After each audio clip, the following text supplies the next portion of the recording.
Arkadaşlar merhabalar, hepiniz hoş geldiniz. CKMK Akademi artık TEOK derslerini CKMK Akademi TEOK'tan yeni bir sayfadan size aktaracak. Artık TEOK derslerimizi buralardan dinleyebiliriz. Şu an itibariyle sizlere fen bilimleri derslerinin çözümlerini hızlı bir şekilde atarak burada sizin de hızlı bir şekilde sınava çalışmalarınızı, takıldığınız yerlerde çözüm bulmanızı sağlayacak bir kanal arkadaşlar. Bugün sizlere fen bilimlerinin basit makineler kısmının anlatımını sağlayacağız arkadaşlar. Sadece kısa ve öz bilgilerden oluşan bir sistem oluşturduk. Bu sene bilginiz olsun. Çalışmalarınızda daha kolay imkan sunacağız. Hemen isterseniz ders anlatımlarına geçelim. Şimdi arkadaşlar basit makinelerle ilgili genel bir özelliklerden bahsetmek isterim sizlere. Yani basit makineler denildiğinde aklınıza ne gelmesi lazım? Şimdi diyelim ki sizler bir anneniz yukarıya eşya taşımanızı istedi. Diyelim ki bir poşeti yukarıya taşımanızı istedi. Ya da bir poşeti arabanın bagajına koymanızı istedi, değil mi? Şimdi düşünün, siz o poşeti alıyorsunuz, yukarıya doğru kaldırıyorsunuz, değil mi? Daha sonra arabanın bagajına koyuyorsunuz. Ya da elinizde tutuyorsunuz. Mesela binada, apartman dairesine çıkartıyorsunuz. Şimdi bu yaparken siz bir enerji harcıyorsunuz, bir güç harcıyorsunuz, değil mi? Peki biz basit makineler kullanarak ne yapabiliriz? Sizin bu yapmış olduğunuz taşıma işleminde yön ve doğrultu değiştirebiliriz. Hocam bu ne demek? Şimdi arkadaşlar bu şu demek. Diyelim ki sizler bir ağırlığı yukarıya taşımak istiyorsunuz. Bakın böyle bir ağırlığınız olsun. Bu ağırlığı diyelim ki yukarıya taşımak istediğinizde siz bunu kaldırmak istiyorsunuz, değil mi? Peki bu zaman yukarıya doğru kaldırmak istediğinizde uygulayacağınız kuvvetin yönü ne tarafa doğru olur? Yukarıya doğru olur, değil mi? Peki ben size bir tane çok basit bir aparatla, buna bir basit makine diyoruz. Bakın buraya bir makara koyduğumuzda bu ağırlığı da iple bağladığınızda siz ne tarafa doğru çekersiniz? Aşağıya doğru çekersiniz, değil mi? Yani yukarıya çıkartmak istediğiniz bir yükü aşağı yönlü çekerek çıkartabiliyorsunuz. Umarım anlamışsınızdır. Yani önceden yukarı yönlü olan kuvveti siz artık bir basit bir makarayla sistemiyle artık aşağıya doğru bir kuvvet uygulayarak değiştirebiliyorsunuz. Yani basit makinelerin özelliği neymiş arkadaşlar? Kuvvetin yönü ve doğrultusunu değiştirebiliyorlarmış. Peki kuvvetten kazanç sağlar ne demek? Şimdi arkadaşlar ilerleyen konularda zaten sizlere ben hareketli makaralar, palanga sistemlerinden bahsedeceğim. Diğer basit makineler sisteminden bahsedeceğim. Kuvvetten kazanç sağladığının da nasıl olduğuna ayrıntılı bir şekilde değineceğiz. Yalnız bunu bilmenizi isterim. Peki biz basit makinelerle ne sağlarız? Bakın yoldan, hızdan ve zamandan kazanç sağlarız arkadaşlar. Yoldan, hızdan ve zamandan kazanç sağlıyormuşuz. Bakın burada pembe ile işaretlenmiş bir kısım var arkadaşlar. Burayı kesinlikle bilmeniz lazım. Bakın buraya da artık konu anlatımlarında yeni bir taktik uygulayacağız. Bakın bura ipin ucu arkadaşlar. Bu ipin ucu neymiş arkadaşlar? Yani ipi buradan çekerseniz bu soruyu çözersiniz demektir arkadaşlar. İpin ucu neymiş? İşten, enerjiden kazanç yokmuş. Yani size sordular. Basit makinelerin genel özelliklerinden hangisi yanlıştır? Peki size dedi ki işten ve enerjiden kazanç vardır denildiğinde ne diyorsunuz? Bakın ipin ucu burada. Diyorsunuz ki hocam hayır olmaz. İşten ve enerjiden kazanç basit makinelerde sağlanmaz. Şimdi hemen basit makinelerden birinci konumuzda devam edelim. Basit makinelerin birinci konusu arkadaşlar kaldıraçlar. Neymiş? Kaldıraçlar. Şimdi arkadaşlar hemen devam edelim. Ne demek bu kaldıraçlar? Şimdi arkadaşlar siz tahterevalliye binmişsinizdir. Eğer bir parka gittiğinizde böyle bir düzenekler zaten var, mevcut. Aynı o düzenek gibi düşünün. Aynı o düzenek gibi düşünün arkadaşlar. Bakın. Burada farklı renklerle çizdim ki ben tekrar ne olduğunu anlatacağım. Şimdi bakın burada bir destek var. Bizim yerimiz bura. Bakın burada bir destek var. Burada bizim o tahterevalli dediğimiz kısmın oluşan yani tahta kısmı diyebilirsiniz. Şimdi bakın arkadaşlar buraya bir yük konulduğunda buradan bir tane kuvvet uygulandığında bu dengede kalır, değil mi? Eğer burada yük ağırsa bura baskın gelir. Burada kuvvet fazlaysa bura baskın gelir. Bu havaya kalkar. Bunu umarım hatırlıyorsunuzdur. Şimdi arkadaşlar kaldıraç sistemlerinde bizim en çok neyi bilmemiz lazımmış? Bakın yükü bilmemiz lazım. P ile gösterilir değil mi yük? P. Daha sonra kuvveti bilmemiz lazım. Neymiş arkadaşlar? F ile gösterilir değil mi kuvvet? F. Daha sonra kuvvet kolu ve yük kolu, bir de destek. Yani bilmemiz gereken neymiş bizim? Buraymış. Şimdi size TEOK sorularında olsun, normal hocalarınızın sınavlarda, yazılı sınavlarında sormuş olduğu sorular olsun. Genelde sorular şu şekilde. Destek sağa sola kaydırılır, yük biraz daha desteğe yakınlaştırılır, kuvvet desteğe yakınlaştırılır şekilde size sorular soruyorlar. Bakın bu sorular çok basit. Kesinlikle aklınızı karıştırmasın. Ben size çok kolay olan 2 tane örnek yazdım buraya. Neymiş? Desteğe dedim ki desteğe sola doğru kaydırdığımızı varsayın. Yani destek buradaydı arkadaşlar. Biz sola doğru kaydırdık. Bakın burada kuvvet kolu, sarıyı görüyorsunuz, azaldı. Pembeyi de görüyorsunuz, arttı. Yük yine aynı yerde, kuvvet yine aynı yerde. Peki buradan ne olur arkadaşlar? Şimdi bu sonucu ne? Bu resme bakmanızı istiyorum. Bir de desteği sağa doğru kaydırdığımızı düşünün. Bakın sağa doğru kaydırdık. Yük burada. Bu sefer yük kolu azaldı. Yani şuna göre yük kolu azaldı. Kuvvet kolu buna göre arttı. Şimdi arkadaşlar bunların hepsini anlatacağım. Kuvvetten karımız var mı, zararımız var mı, ne durumdayız, bunları bileceğiz. Şimdi bir de formülümüz var. Formülümüz neydi arkadaşlar? Kuvvet çarpı kuvvet kolu eşittir yük çarpı yük kolu. Basit makinelerde arkadaşlar bilmeniz gereken ipin ucu nereymiş? Burasıymış. Kuvvet çarpı kuvvet kolu eşittir yük çarpı yük kolu. İpin ucu bura arkadaşlar. Burayı bilmeniz lazım. Siz burayı bilirseniz basit makinelerle ilgili çözemediğiniz soru kalmayacak. Şimdi arkadaşlar hemen devam edelim. Şimdi bu ne demek? Şimdi bakın kuvvet çarpı kuvvet kolu eşittir yük çarpı yük kolu. Bakın çok basit bir tane örnek yapıyorum. Şu yukarıya göre. Buraya diyelim ki bakın yükümüz 5 kilogram olsun değil mi? 5 kilogram. Kuvvetimizi bilmiyoruz. Bizim yük kolumuz kaç olsun arkadaşlar? 10 birim olsun. Kuvvet kolumuz da 10 birimse kuvvet nedir diyor. Sorumuz buradaydı. Bakın hemen getirip yazıyorum. Kuvveti biliyor muyuz? Bilmiyoruz. O zaman F yazıyorum. Çarpı kuvvet kolu kaç? 10 birim dedik. 10 eşittir. Yük neydi arkadaşlar? 5'ti. Peki yük kolu ne? 10. Peki buradan F ne çıkar arkadaşlar? 5 çıkar. Değil mi? Anladık mı burayı? Anladık. Şimdi geçtik arkadaşlar. Bakın aynı sistemde desteği sola doğru kaydıralım. Yani şuna göre uygulayalım. Bakın burada bu 5 kilogramdı değil mi? F'i bilmiyoruz. Bakın kuvvet nasıl değişiyor onu göreceğiz. Peki yük kolu 10 birim diye arkadaşlar. Burada 15 birime çıksın. Burada 5 birimde kalsın değil mi? Peki o zaman ne oldu? Bakın F çarpı 5 eşittir 5 çarpı 15. Doğru mudur? Peki buradan F ne gelir arkadaşlar? Götürdü birbirini. 15 geldi. Bakın kuvvet neydi bir öncekine göre? 5'ti. Bu sefer ne oldu? 15 oldu yani arttı. Peki neymiş o zaman? Bakın desteğe ne kadar yakın olursa buradan uygulayacağımız kuvvet ne oluyor? Artıyor arkadaşlar. Peki biz 5 kilogramlık bir yükü dengedeyken yani ortada iken 5 kilogramlık bir kuvvetle 5 Newton'luk bir kuvvetle kaldırıyorduk. Peki yine aynı 5 kilogramlık bir yükü bu sefer yük kolunu arttırdığımızda 15 Newton'luk bir kuvvetle uyguluyoruz. Peki şimdi bu sefer bakalım desteğe sağa doğru kaydırdığımızda ne olacak? Yine bura 5 kilogramlı değil mi arkadaşlar? Kuvveti bilmiyoruz. Bu sefer bura 5 birim olsun. Bu sefer bura 15 birim olsun. Bakalım ne çıkacak? F çarpı 15 eşittir 5 çarpı 5. Buradan gittiğinde arkadaşlar F'imiz ne çıkıyor? Burada sadeleştirme falan var arkadaşlar. 3 geliyor. Biraz küsuratlı bir değer çıktı ama bakalım. Buradan da 5 bölü 3 geldi. Yani 5 bölü 3 ne demek arkadaşlar? Newton tabi bunlar. Yani birincisine göre uygulanan kuvvet azaldı mı? Evet azaldı arkadaşlar. Bakın burada 5 Newton'du. Burada 15 Newton. Burada 5 bölü 3 Newton. Yani 5'in 3'te 1'i kadar.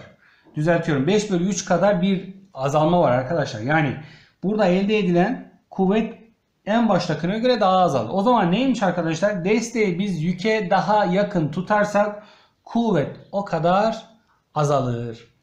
Bakın neymiş bilmeniz gereken? Desteği yüke ne kadar yakın tutarsak uygulayacağımız kuvvet o kadar azalıyormuş. İpin ucunu da unutmuyorsunuz. Kaldıraçlarla ilgili bilmeniz gereken nokta bu kadar. Evet, şunu da söyleyeyim. Bakın bunu unuttuk. Kuvvetten burada ne yapıyoruz arkadaşlar? Zarar yapıyoruz değil mi? Çünkü neden? Desteği bu tarafa götürdüğümüzden dolayı.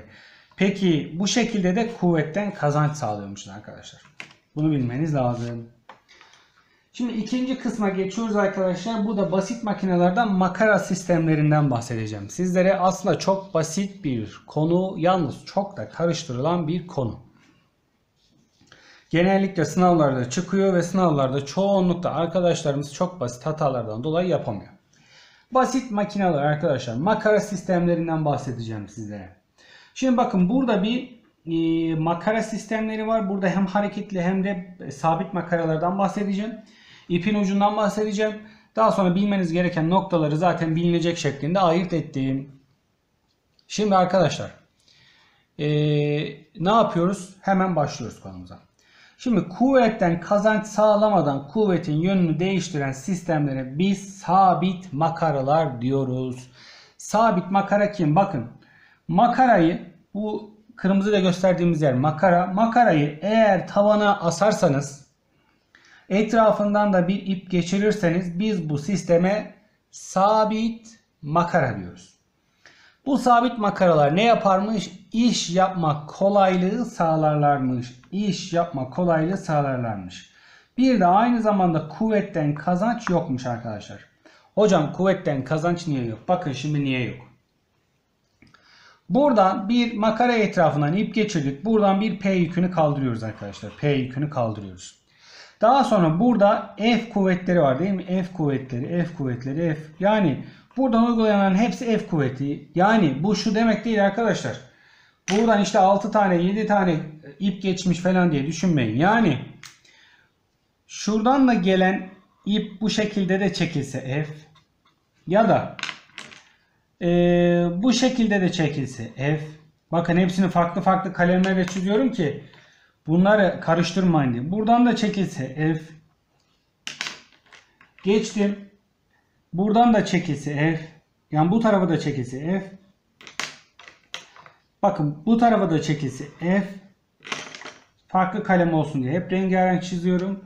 Buradan da çekilse F. Yani bunların hepsini ayrı ayrı düşünmeniz lazım.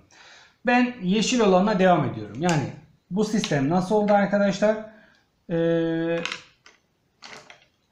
Yani şuradan bir makara var. Buradan bir P yükü var ve şu F'ten çekiyoruz. Yani yeşil F'ten çekiyoruz. Şimdi yeşil F'ten yukarıya çektiğimizde arkadaşlar size bilinecek kısmında ipin ucu olarak aktarmak istediğim şu arkadaşlar. Bilineceklerde sabit makaralar arkadaşlar. Sabit makaralar aynı ipteki kuvvet eşittir. İpin ucuna bakın. İpin ucu neymiş? Aynı ipteki kuvvet eşittir. Hocam bu ne demek? Bakın. Şimdi şuradan başlayan ipte bir kopukluk var mı? Yok. Bu ne? Aynı ip değil mi? O zaman bura F ise, bakın bu F ise o zaman burası da nedir arkadaşlar? F'tir değil mi? Peki aşağıya doğru ne var? Aşağıya doğru da ne var? Yük var değil mi? O da nedir? P'dir. Bakın. Ben anlatırken şunu bilmeniz lazım arkadaşlar. Bakın şuraya dikkatlice bakın. Yukarı aşağıya eşittir. Yani ne demek? Yukarı aşağıya eşit ne demek? Bakın. Şimdi şu yükten geliyorsunuz. Bir tane tam yükün ortasından bir çizgi çekiyorsunuz arkadaşlar. Yukarıda ne var? F var. Aşağıda ne var? P var. O zaman nedir? Aynı ipteki gerilmeler eşit olduğu için bakın buraya hemen geliyorum. Buradan F vardı. Buradan eşitledim. Aşağıya da P var. O zaman F eşittir P'dir. Yani biz neymiş arkadaşlar? Yük kadar kuvvet uygulayarak yukarıya çıkartıyoruz. Yük kadar kuvvet uygulayarak yukarıya çıkartıyoruz. O zaman burada ne yazıyormuş? Kuvvetten kazanç yoktur dediğini anladınız mı arkadaşlar? Yani yük kadar kuvvet uyguladığımız için bir kazancımız yok demek istiyor. Yani sabit makaralarda biz kuvvetten kazanç sağlıyor muymuşuz, sağlayamıyor muymuşuz? Bunun cevabını hepinizin bilmiş olması lazım. Şimdi hareketli makaralara geçiyoruz. Hareketli makaralar. Bakın. Bu sefer makara tavana bağlı değil arkadaşlar. Bir tane ip tavana bağlı. İp bakın. Bir tane ip tavana bağlı. Ve bu ipin bir makaranın etrafından dolandırdıktan sonra bir kuvvet uyguluyoruz. Yani bakın makara ipin etrafında dolanıyor. Bir önceki gibi değil. Ve aşağıya makaradan bir yük bağlı. Şimdi ben size ne demiştim? İki tane bilmeniz gerekenler var. Bir tanesi aynı ipteki kuvvetler eşittir. Bir diğeri de yukarı aşağıya eşittir. Şimdi arkadaşlar biz ne yapıyoruz? Şimdi burada makara ya. Şimdi biz ne dedik? Aynı ipteki kuvvetler eşittir. Bakın burada F ise o zaman burada da ne var arkadaşlar? F var değil mi? Bakın yukarıya doğru şuradan makaradan çizdik. Şimdi makaranın üzerinde iki tane F var değil mi? Bir tane burada var, bir tane burada var. Peki aşağıda ne var? Bir tane P yükü var değil mi? Bakın aşağıda ne var? Bir tane P yükü var. O zaman neydi arkadaşlar? Yukarı olanlar aşağıya olanlara eşit olduğu için bakın. Yukarıda iki tane F var. Aşağıda P var. O zaman yukarı aşağıya eşit olduğu için iki tane F eşittir P diyoruz. Buradan F eşittir P bölü 2. Bakın. Şimdi biz bir üstteki sistemde sabit makarada ne kadarlık bir kuvvet uyguluyorduk? P kadar kuvvet uyguluyorduk. Bakın buraya P'nin yarısı kadar bir kuvvet uyguluyoruz. O zaman kuvvetten kazanç var mı? Var. Peki yoldan ne var? Yoldan kayıp var arkadaşlar. Yoldan kayıp, kuvvetten kazanç var. O zaman hareketli makaralar denildiğinde ne diyormuşsunuz arkadaşlar? Kuvvetten kazancı burada gösterdim. Yoldan da kayıp var. Niçin yoldan da kayıp var? Bakın biz buradan şimdi ilerleyen zamanlarda sayısal sorular çözdüğümüzde H yüksekliğine çıkması için işte P yükünün şu kadar bir yol alması lazım şeklinde sorular mevcut olacak. Oralarda anlatacağım size. Sadece bilmeniz gereken kuvvetten kazanç vardır. Yoldan kayıp vardır. İkinci konu da bitti mi? Hadi gelelim sabit makaralardan üçüncü konuya. Kim? Palangalar. Bunlar da çok özel bir konular arkadaşlar. Bunlar etrafınızda mevcut olan, işleyişi çok yaygın olan sabit makaralar, basit makinelerdir. Şimdi palangalara bir bakalım.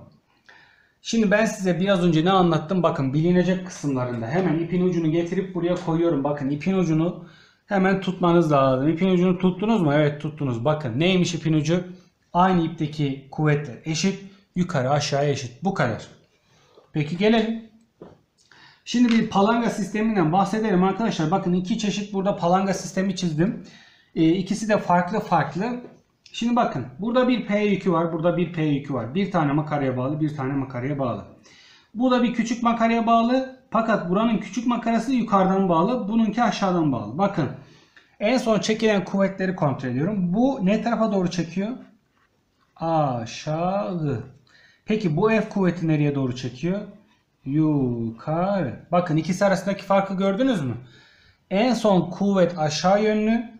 Doğrultuyu değiştirmiş mi? Değiştirmiş. Peki bu yukarıya yönlü doğrultu değiştirmemiş. Peki bunun ne gibi farkı olacak? Bakın şimdi inceleyelim. Birinci ipin ucu neydi arkadaşlar? Aynı ipteki kuvvetler eşittir. Bakın şu ipe bakıyoruz. Bakın buradaki ipe bakıyoruz. Bakın dolanıyor. Bu eşit. Bu F. Peki buradan dolanıyor. Bu da F. Peki bu ne? Bu da F. Peki bunları yukarı yönlü çizmemin sebebi neydir? Çünkü bu yük yukarıya doğru çekildiği için bu ip de o zaman yukarıya yönlü gidecek değil mi? Hep yukarı yönlü. O zaman bu F, bu F, bu da F oldu. Doğru mu? Peki o zaman getirip makaradan çiziyorum bakın. Yukarıda ne kadar var? 3F var. Aşağıda ne var? P yükü var. O zaman F kuvveti nedir? P bölü 3'tür. Bakın sabit makaralarda F kuvveti P'ye eşitti. Fakat bu palanga sisteminde kuvvetin 3'üne böldük. Yani P bölü 3'ü kadarlık bir kuvvetle uyguladık. Yani burada ne var arkadaşlar? Kuvvetten kazanç var mı? Kuvvetten kazanç var. Peki geçtik buna. Bakın burada bir F kuvveti var değil mi? Bu dolandı. Nereye geldi? Buraya geldi değil mi? Bakın böyle geldi. Böyle. 1, 2, 3. Bakın yukarı yönlü kaç tane F var? Bakın burada bir F var. Burada bir F var. Burada bir F var. Bir de yukarı yönlü çıkan F var. Peki biz aşağı yönlü f'lerde bunu aldık mı? Almadık. Çünkü neden? Bunlar yukarı yönlü olduğu için f kuvveti aşağı yönlü. Aşağı yönlü olduğu için bunu almıyoruz. Ama fakat bunda bakın yukarı yönlü f olduğu için, bak kuvvet ben en başta dedim yukarı yönlü. O zaman 1, 2, 3 ve 4. Yani 4 tane f yukarıya çekiyor. Aşağıda da bir p var. O zaman buradan f eşittir p bölü 4. Bakın şu ikisinden hangisi daha kazançtır, kuvvetten kazanç vardır denildiğinde yukarı yönlü f kuvveti uygulayanlarda kazanç daha fazladır. Kimde kazanç? Kuvvetten kazanç daha fazladır. Umarım anlamışsınızdır.